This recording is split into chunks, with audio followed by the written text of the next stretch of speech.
É o Salmo 101. É um salmo muito lindo. Vamos ler o salmo todo. Vocês podem ler na tradução sua, mas leia em voz alta. Todos vão ler. Eu leio aqui, vocês leem lá. Cantarei a misericórdia e o juízo, a ti, Senhor, cantarei. Portar-me-ei com inteligência no caminho reto. Quando virás a mim, andarei em minha casa com um coração sincero. Não porei coisa má diante dos meus olhos. Odeio a obra daqueles que se desviam, não me pegará a mim. Um coração perverso se apartará de mim. Não conhecerei o homem mau. Aquele que murmura do seu próximo, às escondidas, eu destruirei. Aquele que tem um olhar altivo e coração soberbo, não suportarei. Os meus olhos estarão sobre os fiéis da terra, para que se assentem comigo, e o que anda no caminho reto, esse me servirá. Os que usam de engano não ficará dentro da minha casa. O que fala mentiras não estará firme perante os meus olhos. Pela manhã destruirei todos os ímpios da terra, para desarraigar a cidade do Senhor todos que praticam a iniquidade. Os meus olhos estarão sobre os fiéis da terra, para que se assentem comigo, e o que anda no caminho reto, esse me servirá. Obrigado. Sentai-vos. Como disse, pela experiência que tivemos ontem, é que eu estou lendo essa escritura para dizer aos irmãos que mais uma vez se cumpriu essas expressões que o irmão Branda menciona. Eu estou inicialmente mencionando uma escritura de Hebreus 3, Hebreus 5, parágrafo 33, 153, 186 e 213, ele faz um resumo da expressão que ele usa, falando com respeito à importância dos olhos do Senhor estarem procurando os fiéis da terra. Quando ele menciona que Jesus Cristo é o nosso sumo sacerdote, que ele é o mediador, que ele é o cordeiro intercessor. E no capítulo 5, verso 6 do Apocalipse, você encontra o mesmo fundamento aqui do Salmo 101, quando diz: então vi no meio do trono e dos 4 seres viventes, e entre os anciãos, em pé, um cordeiro como havendo sido morto, e tinha 7 chifres e 7 olhos, que são os 7 Espíritos de Deus enviados por toda a terra. Os meus olhos procurarão os fiéis da terra. Nós somos alcançados de acordo com o predestino de Deus, que é o grande programa de Deus, que nós o temos como a soberania de Deus. Já falei muitas vezes sobre o destino. Todos nós trazemos um destino até certo ponto, para determinada situação, e aquilo vai se cumprir do jeitinho como nós nascemos para tal.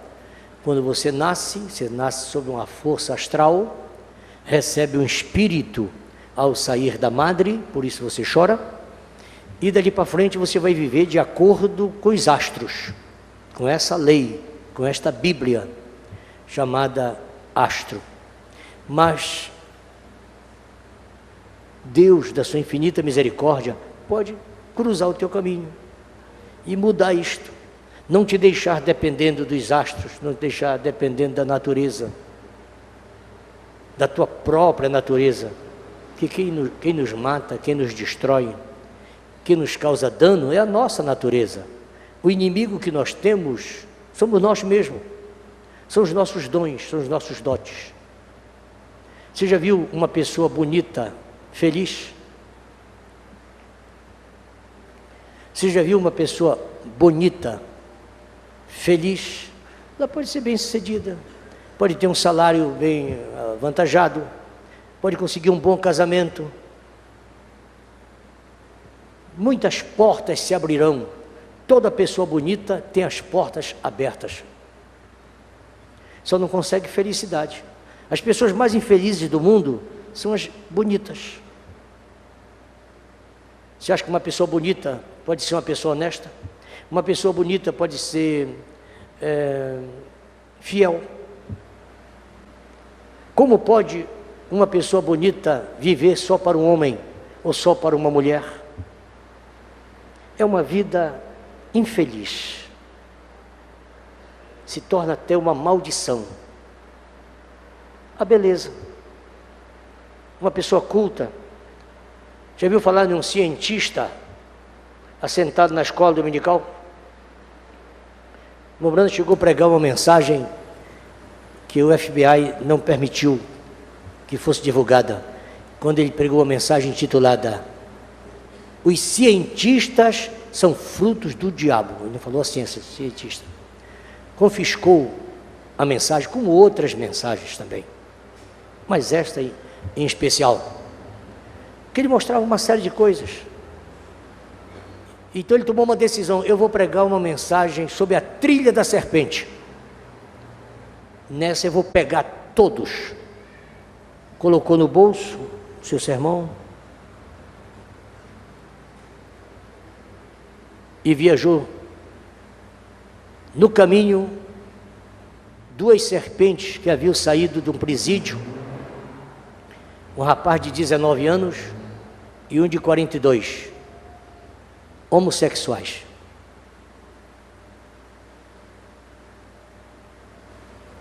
Aquilo contra o que mais o irmão Brana pregou. Dois presidiários, ex-presidiários, homossexuais, embriagados, na contramão. Foi só isso que eles estavam fazendo.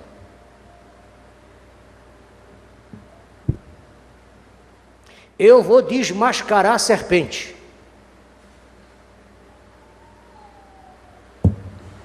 Por isso se diz sempre, se você vai pregar o Evangelho, pregue o Evangelho no poder do Evangelho.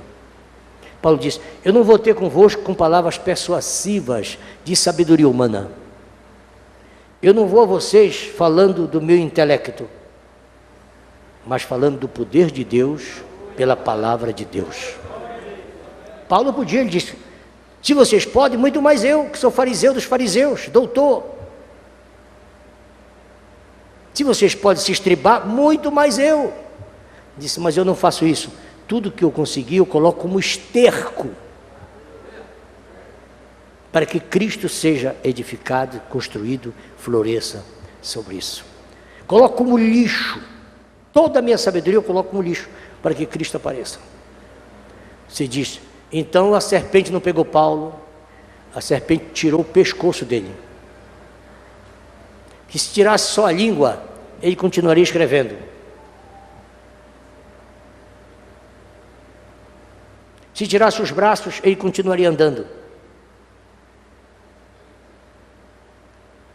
Primeiro ela tirou os olhos, ele ficou sem poder ver, já não via o suficiente. Escrevia com letras grandes porque não tinha condição de escrever. Depois enfraqueceu, depois foi preso, abandonado. Todos me abandonaram.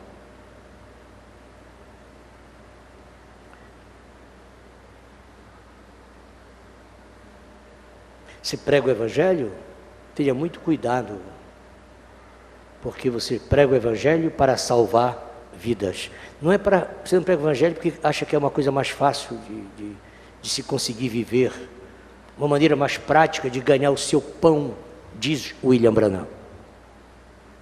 Você prega o Evangelho pela responsabilidade da disseminação do Evangelho. O Evangelho é boas novas, é uma coisa que foi gerada no céu e veio para a terra. Não é uma coisa manipulada aqui na terra, fabricada aqui a serviço dos homens. Por isso que a missão mais linda, mais importante que há na terra é pregar o Evangelho. Só tem essa. Agora, quando você vê pessoas que deixam de pregar o Evangelho para ir para um parlamento, deixam de pregar o Evangelho para ir para um palco, deixam de pregar o Evangelho para ser isso e aquilo, aí é um contrassenso. É melhor que nunca tivesse pregado, nunca tivesse se envolvido com isso.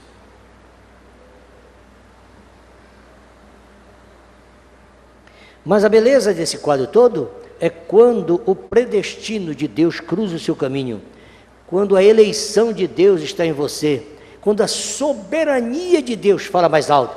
Você tem tudo contra você, mas a soberania vem e... Então essa experiência eu acredito que eu vi mais uma vez ontem.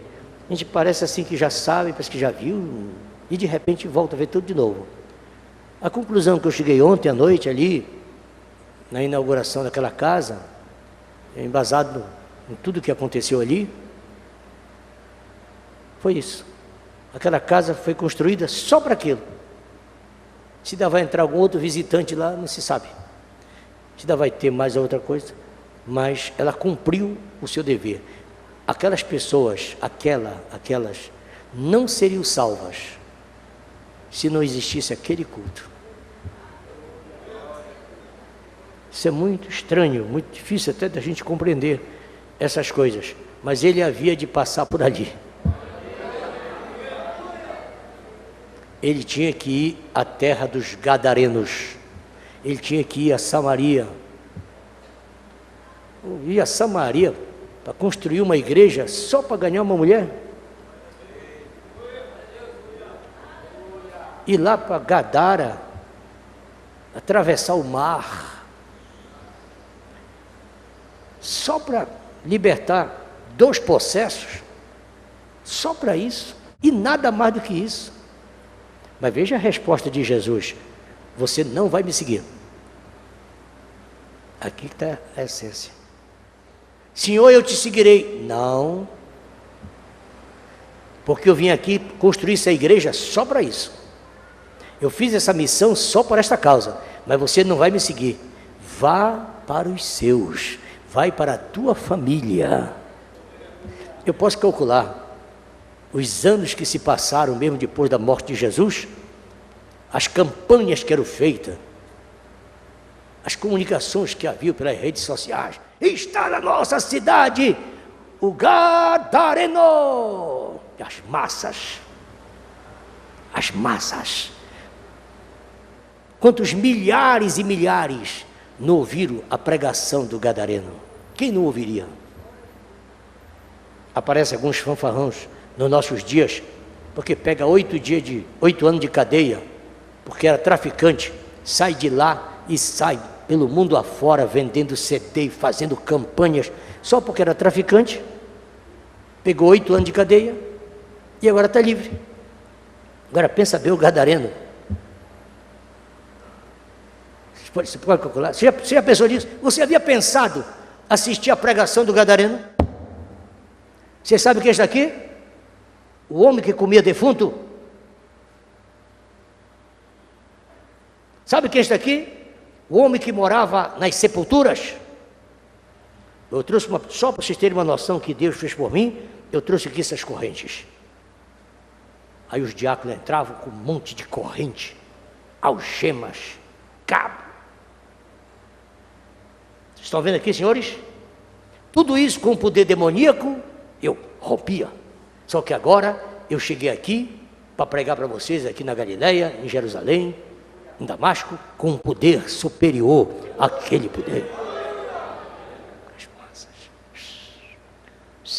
E aí só batizava em nome de Jesus. E só tomava ceia com pão asmo. E lavava o pé dos irmãos. Era uma coisa maravilhosa. Se vocês virem o vídeo... Você já viu muito vídeo por aí. Acesse Pregador de Gadara. Você vai ver só. Pois bem, e em Samaria foi a mesma experiência, né? Então diz o irmão Branham, eu estava citando a mensagem de Hebreus, sua vida é o sumo sacerdote, assentado à destra da majestade para fazer intercessão e defender as nossas confissões. Pois há um sacrifício de sangue ao redor do mundo. Para obtê-lo, basta colocar a mão na cabeça do Cordeiro de Deus e você receberá o perdão. Ora, se no Antigo Testamento você colocaria a mão sobre o seu cordeiro ou sobre o seu bode, você era perdoado. Se alguém cometia um pecado, ia ao sacerdote e o sacerdote dizia, bom, de acordo com o seu pecado, você traga um bode ou um cordeiro. Então, você nesse caso tem que trazer 2 bodes. De acordo com o seu pecado, é 2 bodes. Então a pessoa levava um bode, era feita a confissão e solto ao deserto, para ele morrer correndo pelo deserto. Agora, o penitente colocaria a mão sobre ele e confessava o pecado. Eu cometi isso. Quando ele terminava de confessar, o sacerdote então degolava o cordeiro e ali o pecado dele era coberto. Ele não devia mais aquilo, nem o sacerdote, nem a lei e nem a terceiro. Deus aceitava aquilo, porque ele confessou o pecado sobre a cabeça do bode ou do cordeiro, como confessou sobre o outro bode que foi solto para o deserto. Ambos tipificavam a Cristo, o sacrifício de Cristo. Espero que Deus repita isso, porque estamos procurando pela sua vinda. Como diz o hino, estamos procurando aquela ovelha perdida. Ele não virá até que aquela ovelha esteja do lado de dentro, que ela seja buscada, encontrada.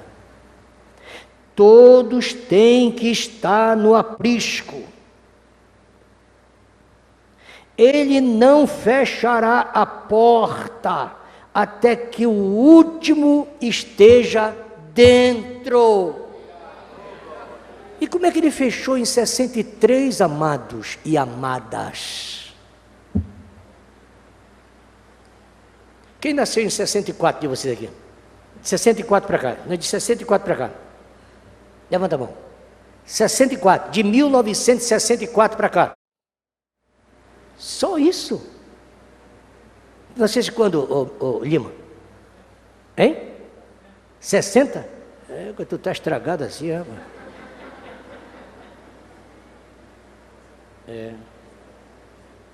64.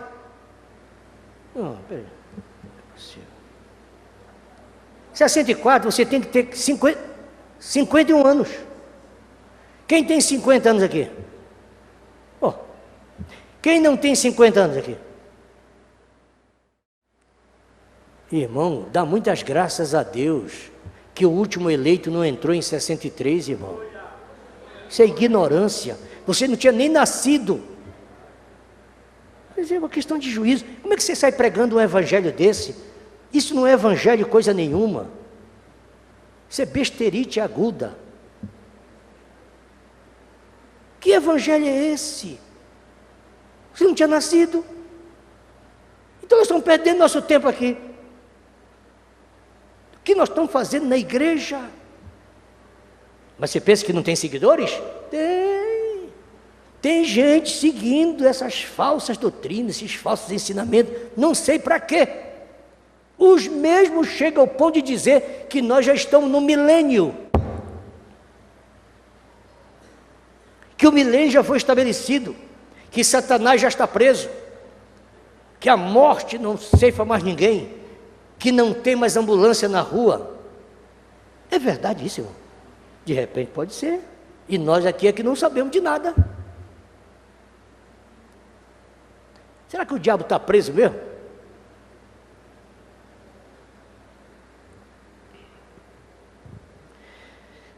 Então, irmãos ministros, estou de fato com vocês nesta manhã, tentando caçar aquela última ovelha. Ela pode estar em Phoenix. Phoenix é a capital do Arizona.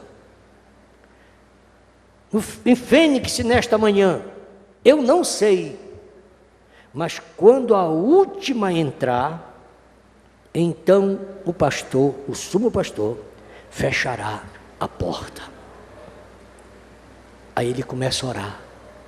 Querido Deus, é esta aquela ovelhinha que estava faltando? Porque uma irmã se levanta chorando e vem à frente. Aí ele começa a orar. É esta aquela ovelhinha que estava faltando em Fênix? Eu não sei, tu sabes, mas um dia assim será. Pai, essa sem dúvida é uma. Me dói, viu, irmão? Eu vi pregador dizer para mim, um pregador de Joinville, Santa Catarina, dizer para mim que o irmão Brana disse aqui: esta é a última. Selo da Páscoa, parágrafo 9. Disse para mim, está aqui. E ficava balançando a mensagem no meu rosto. Irmão Brana deu apenas uma chance para ela. Acabou em 63. 63 não tem mais ninguém. Mas o irmão Brana, pela soberania, abriu a porta, só uma aberta, e deixou entrar mais uma. Está aqui na mensagem. Agora estou lendo para vocês.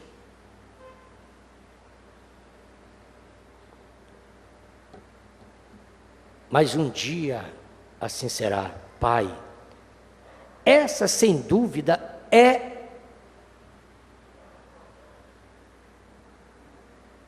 diga, é uma. Sabe o que eles dizem? É a última. Se você não dá conta de pregar, não entre nisso. Deixe isso para quem, às vezes eu digo, pelo menos para quem sabe ler. É uma. Então eu oro para que tu ajudes agora. Abra docemente a porta. Abre, Senhor. A partir desse momento, uma força sobrenatural invade o púlpito, uma névoa toma conta do ambiente. Vocês têm a foto dela, está ali. Ela é que vem. Isso é uma coisa que você não tem como ensinar. Isso você não tem como ensinar, nem como aprender. Você nem aprende porque não tem quem ensine. Isso não é uma coisa, não é uma técnica. Não é uma técnica. Técnica de curar. Técnica de ter fé. Técnica de ter visão. Nada disso, não é isso, irmão. Isso é um dom. É um dom. Que o doador passa a você quando ele tem necessidade. Não é quando você tem necessidade. É quando ele tem necessidade que aquilo aconteça. Então, ele move aquilo que está dentro de você.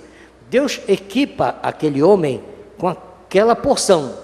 E quando ele precisa que ele tenha visão, então ele aciona a visão. Ele aciona a fé. Mas é ele, não é você que aciona. Não tem que fechar o braço. Não, é bobagem. Quanto mais você se aperta, é até perigoso sair outras coisas, mas não fé. Não tem nada disso. E tem que tremer, e pôr a mão no ouvido. Nada disso, nada. Isso não vai acionar a coisa, porque não é você, é ele. Quando o irmão Brana usa aquele termo, quando você vê uma pessoa dizendo aleluia, aleluia, aleluia, eu vou ser curada, ele diz, ela não vai ser curada, ela não está sentindo nada, ela quer sentir. Ela acha que se gritar, se correr, bater o pé e pular, ela recebe. Não recebe. Porque não é ela que puxa, é ele que transmite, porque é um dom. É um dom. Naquele momento, aquela coisa o dominou. Aí ele fala: venha, minha filha. Ele fala, ou melhor, ele fala.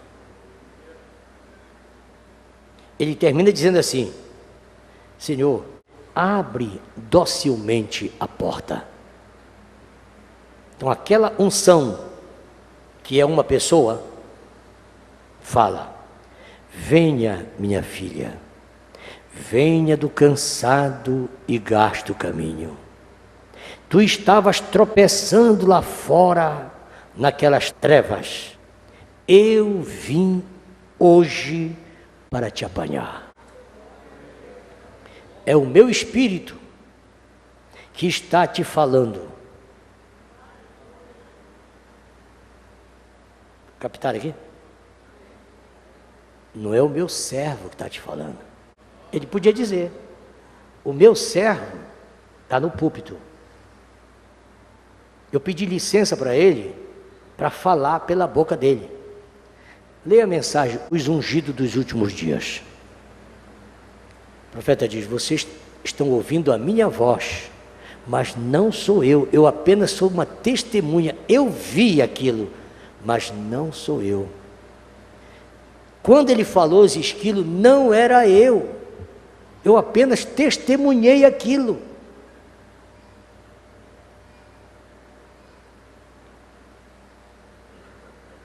Eu vim hoje para te apanhar. Agora, como vou te apanhar? Através da mão do meu. Tem que ter uma mão humana só. Agora, quem está falando contigo não é o meu servo William Brana. Quem está falando contigo é o meu espírito. O Espírito de Deus é uma unção chamada Cristo, que é uma pessoa. Cristo quer dizer ungido. Cristo é a teofania do Espírito Santo. Cristo é uma pessoa. Parece confuso, né? Mas é prático também. É mais fácil você entender isso que eu estou falando, de que crer em 3 deuses distintos. Mas as manifestações são assim. É assim que Deus se manifesta.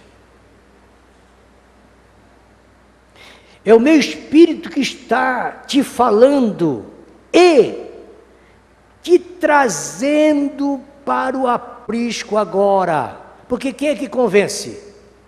O Espírito Santo convencerá do pecado, da justiça e do juízo. O pregador, ele persuade. O pregador, ele persuade, ele convence. Se ele é pregador, ele te convence. Por isso que a salvação não é através do mestre. Se você se dedicar ao ensino, você nunca ganhará alma.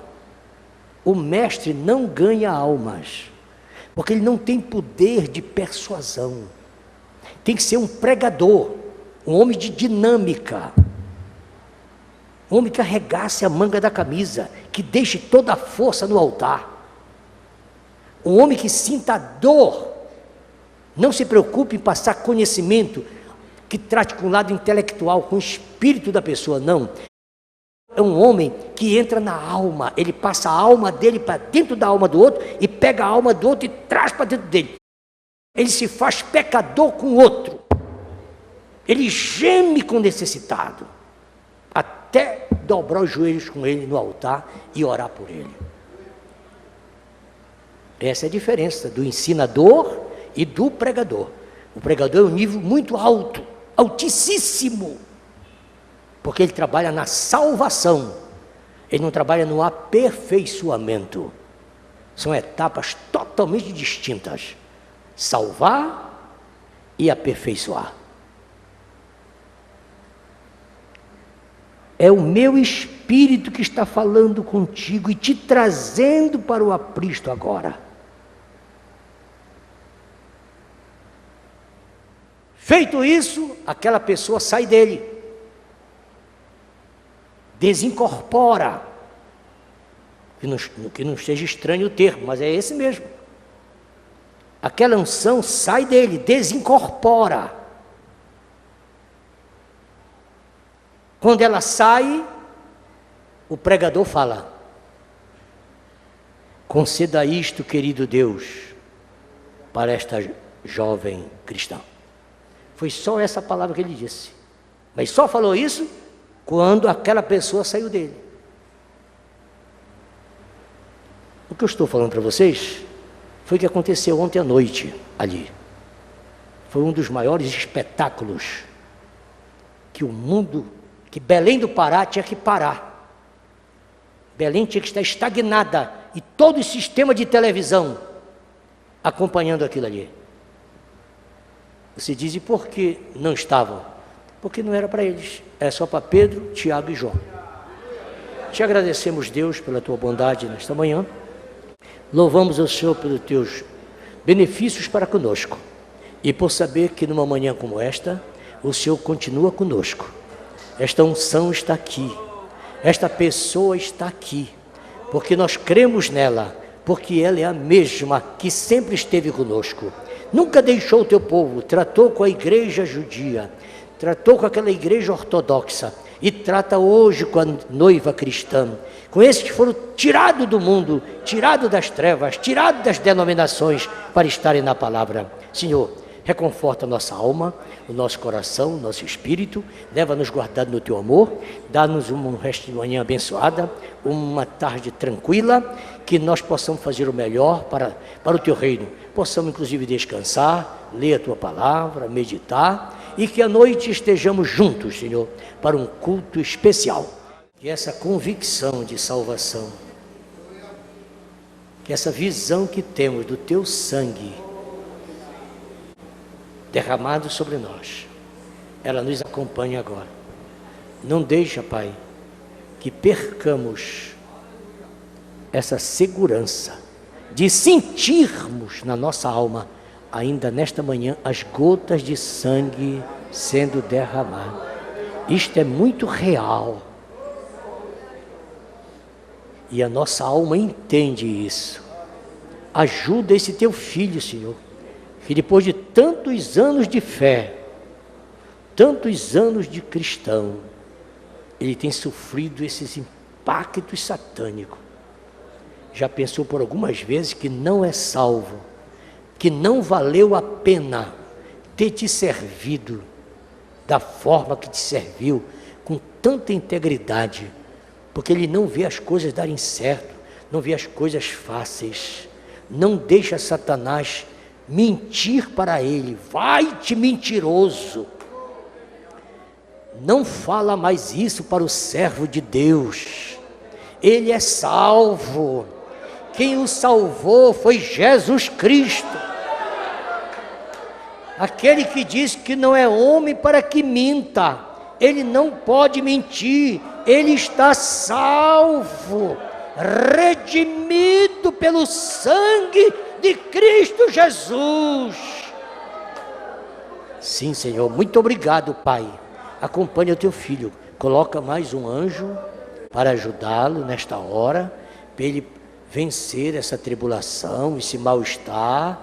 A sua mente está muito cansada e por isso ele tem essas dificuldades, mas tranquilidade, manda um vento bem suave para que a mente do teu filho, da tua filha volte à normalidade e assim jamais perca a confiança no sacrifício vicário e cruento do Calvário. Que nesta tarde ele possa cantar o hino, sofrejar, aquele velho hino que sempre ele cantava, que nunca mais pôde cantar, mas que ele possa voltar a sofrejar aquele hino de gratidão, de segurança, que quando as coisas pareciam que estava tudo mal, aquilo vinha ao seu espírito e ele regozijava. Senhor, leva o teu servo guardado no teu amor, no nome do Senhor Jesus Cristo, que ele esteja protegido, ela esteja protegida, e não deixe aquela pessoa ir na sua casa nesse dia. Impede que ela possa ligar ainda agora, dizendo que não vai mais à casa dela para não sacrificar o culto que ela tem que fazer nessa tarde. Ajuda a tua filha, afasta dessa má companhia, dessa amizade, tira essa amizade do caminho e que encerre, que nesta manhã esta amizade esteja encerrada. Acabou essa velha amizade que só levou a distúrbio espiritual. Senhor, dá ela ojeriza, dá ela nojo, náusea por essa velha amizade. Eu não quero mais amizade com ele, não quero mais amizade com ela. Agora a minha amizade é com Jesus. Oh, maravilha! Que coisa gloriosa é estarmos seguros com Jesus. Estou seguindo a Cristo.